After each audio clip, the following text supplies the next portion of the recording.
I, 32F, have always been close to my niece, Emily, 9F. My brother, Mark, 38M, is a single dad who has been raising Emily on his own since his wife, Sarah, passed away 5 years ago. Our family has never been the same since we lost Sarah. She was the glue that held us all together, always organizing family gatherings and mediating conflicts. Her loss hit Mark the hardest, leaving him to navigate single parenthood while dealing with his grief. Growing up, Mark and I were never particularly close. He was the serious, studious older brother, while I was more laid back and social. Our differences often led to conflicts, but Sarah's presence in our family helped bridge the gap between us. After she passed, I made a conscious effort to be there for Mark and Emily, often babysitting and spending quality time with my niece. Mark has always been health conscious, a trait he inherited from our mother who was a nutritionist.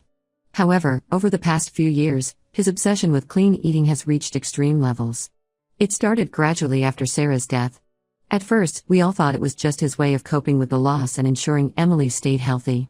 But as time went on, his restrictions became increasingly severe. Now, Mark forbids anything he deems unhealthy, which includes most processed foods, sugar, and even certain fruits he considers too high in natural sugars. Emily's school lunches are meticulously prepared with organic, low-fat, sugar-free options. Birthday parties at school are a nightmare for her, as she's not allowed to partake in any of the treats her classmates enjoy. I've always tried to respect Mark's parenting choices, remembering how hard it must be for him to raise Emily alone. But I can't help feeling that his restrictions are too severe. Emily never gets to enjoy treats that other kids her age do, and I worry about how this might affect her relationship with food as she grows older. Last weekend, Emily stayed at my place while Mark was out of town for a work conference. It was her birthday, and I decided to throw her a small surprise party. I invited a few of her friends from school and baked a chocolate cake, something Emily had never had before. I remember how Sarah used to make the most delicious chocolate cakes for our birthdays, and it broke my heart that Emily had never experienced that joy. The party was a hit. Emily was overjoyed, and for the first time, I saw her truly let loose and enjoy herself without constantly worrying about what she was eating. We had pizza, chips, and soda, all things that are usually off-limits for her. Emily kept saying it was the best birthday she'd ever had. Seeing her so happy reminded me of the carefree little girl she used to be before Sarah passed away and Mark's food rules took over their lives. The trouble started when Mark returned early from his conference and came to pick up Emily. He walked in just as we were finishing up a game of pin the tail on the donkey, with half-eaten slices of cake and empty chip bags scattered around. The look on his face was a mixture of shock, anger, and betrayal. Mark was furious. He demanded to know what I was thinking, feeding Emily poison and undoing all his hard work. I tried to explain that it was just for her birthday, that Sarah would have wanted Emily to enjoy her special day, but he wouldn't listen.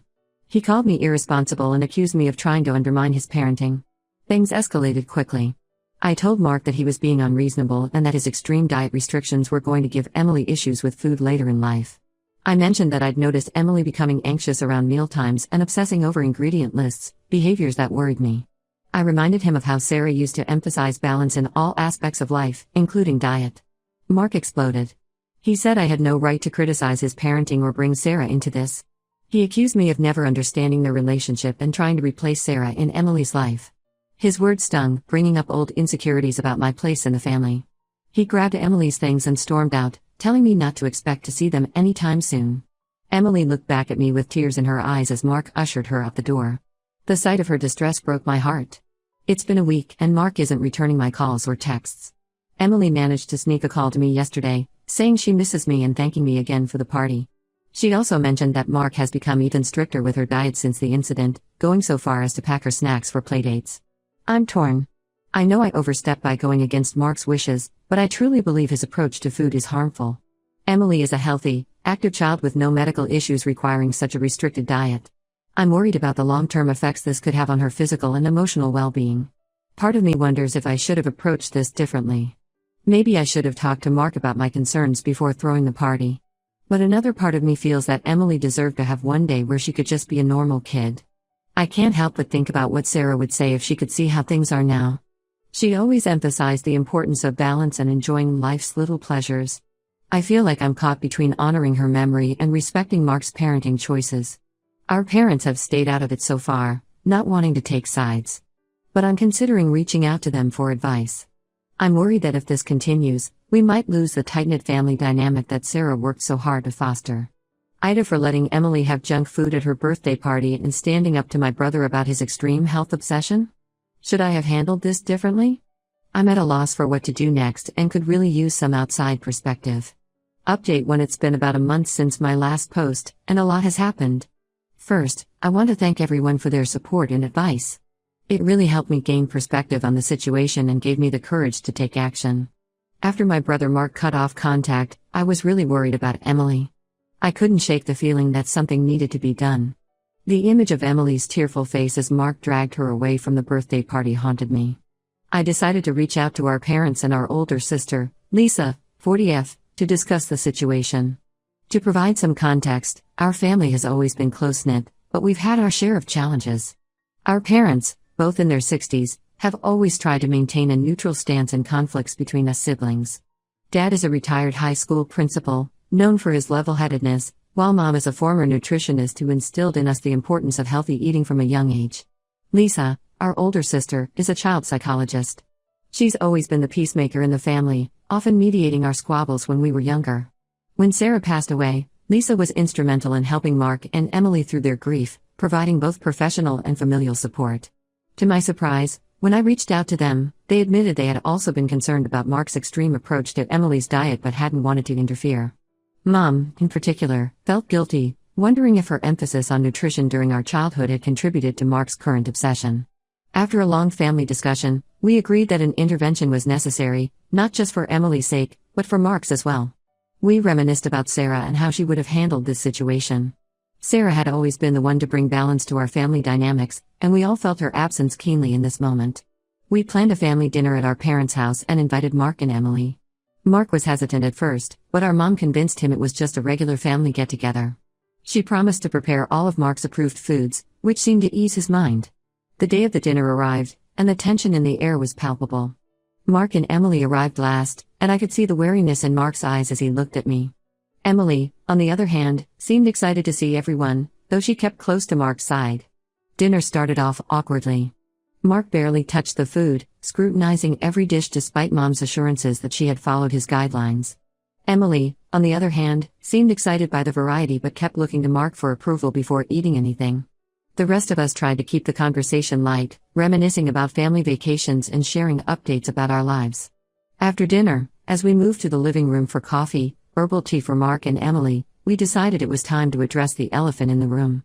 Dad started by expressing how much he admired Mark's dedication to being a good father, but gently suggested that perhaps his approach to Emily's diet had become too extreme. Mark immediately became defensive, stating that he was only doing what was best for Emily's health. He brought up statistics about childhood obesity and the dangers of processed foods. It was clear that his fear of losing Emily, like he lost Sarah, was driving his behavior. Lisa, putting on her child psychologist hat, explained the potential psychological impacts of such strict food rules on children.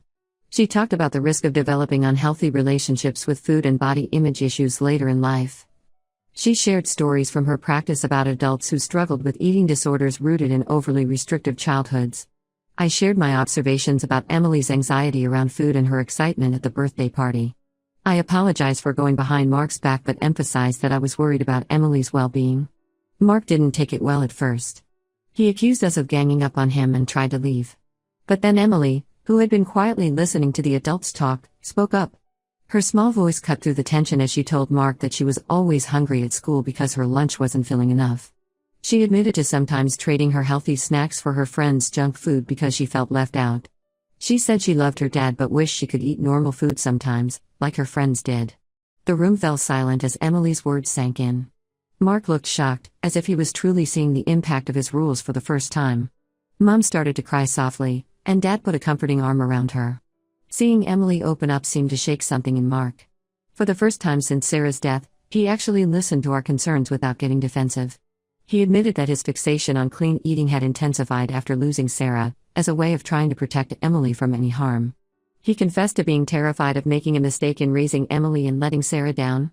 This admission opened up a deeply emotional conversation about grief, fear, and the challenges of single parenthood. We all shared memories of Sarah, acknowledging how much we missed her and how proud she would be of both Mark and Emily. Through tears and hugs, we suggested that Mark speak to a nutritionist and a family therapist to find a more balanced approach to healthy eating.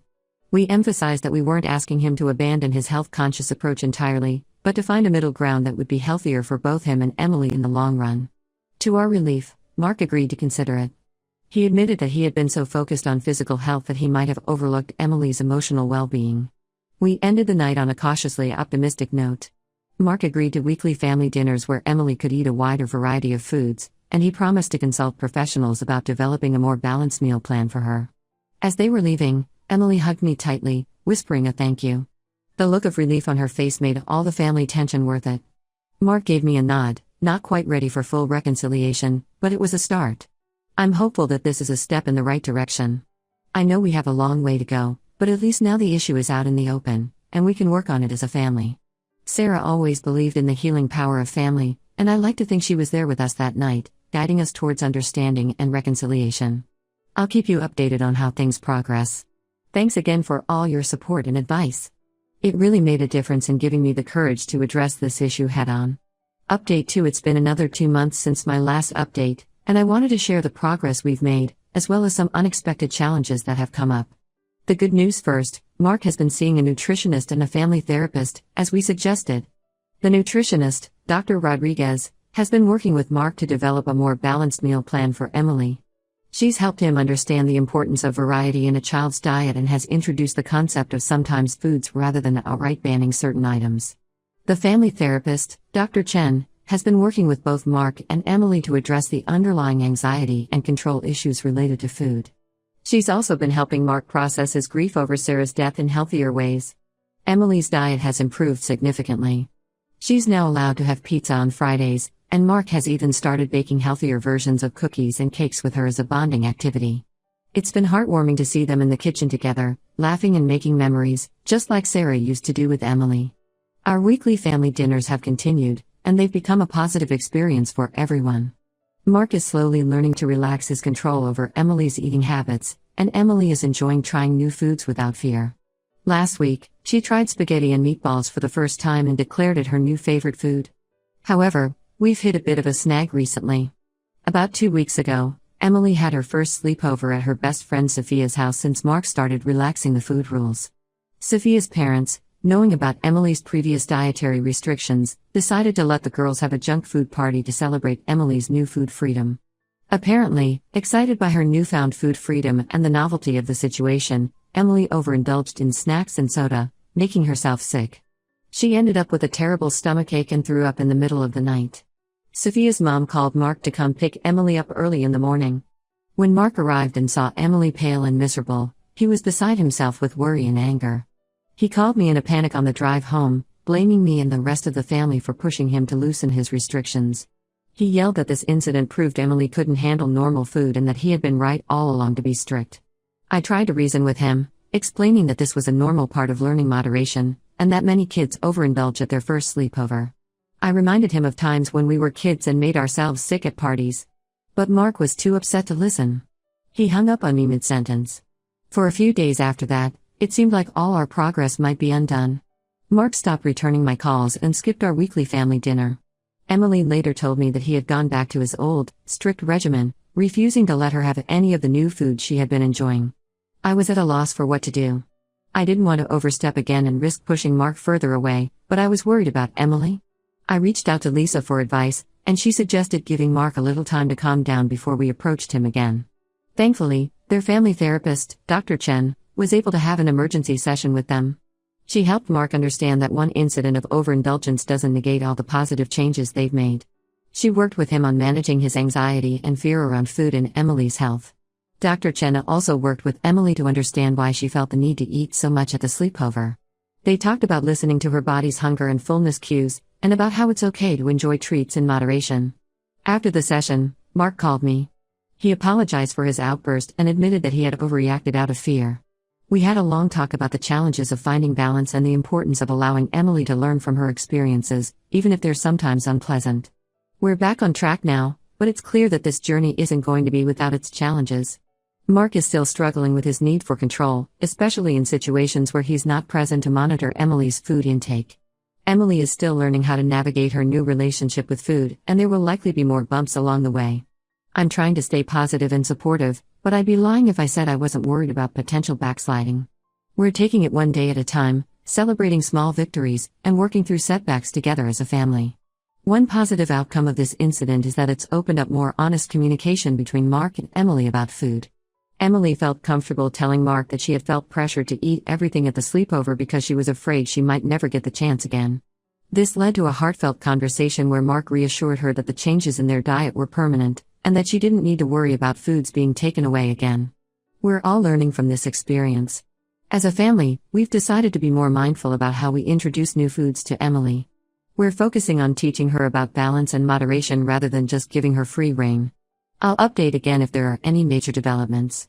Thanks for sticking with us through this journey. Your support and advice have been invaluable. Update 3: It's been 6 months since my last update, and I have some surprising news to share. Our family's journey has taken an unexpected turn, but I think it's ultimately been for the better. First, let me update you on the progress we've made.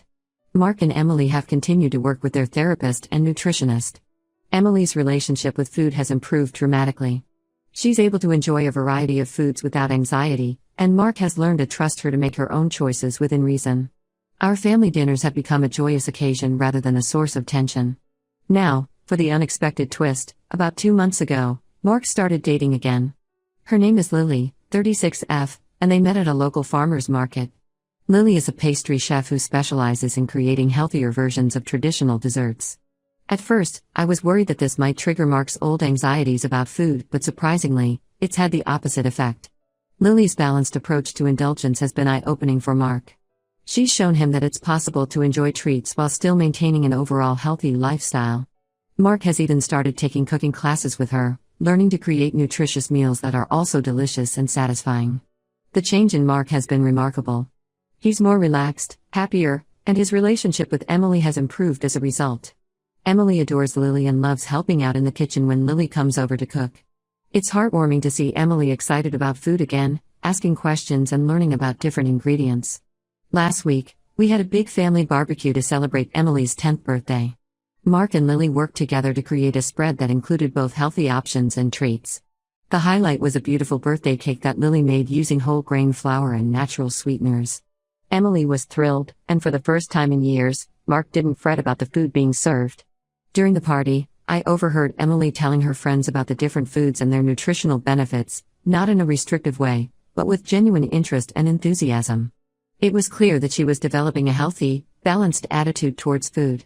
Mark pulled me aside during the party to apologize for his past behavior. He admitted that his extreme focus on clean eating had been a way to cope with the loss of Sarah and his fears of something happening to Emily. He thanked me for standing up to him and for not giving up on them. We shared a long hug, both of us teary-eyed, feeling the weight of the past few years lift off our shoulders. It hasn't all been smooth sailing, of course. There have been moments of tension, especially when Mark first started dating Lily. Emily had some initial jealousy and worry that Lily might try to replace her mom. We've all been sensitive to this, making sure to honor Sarah's memory while embracing the positive changes Lily has brought to their lives. There was also an incident where one of Mark's old health food friends criticized him for selling out and allowing Emily to eat junk. It upset Mark, but instead of retreating to his old habits, he stood his ground. He explained that he'd realized health was about more than just what you eat, it's also about joy, balance, and social connections. While things aren't perfect, and we know there might be challenges ahead, I'm incredibly proud of how far we've come as a family. Emily is growing into a confident, healthy young girl who enjoys food without fear. Mark is learning to balance his desire for a healthy lifestyle with the joy of culinary experiences. This journey has taught us all valuable lessons about balance, understanding, and the importance of addressing underlying issues. We've learned that health isn't just about what you eat, but also about mental well-being, social connections, and finding joy in life. I'm grateful for the support and advice I've received here. Your perspectives helped me approach this situation with empathy and persistence. I hope our story can help others facing similar situations. Remember, change is possible, even if it takes time and patience.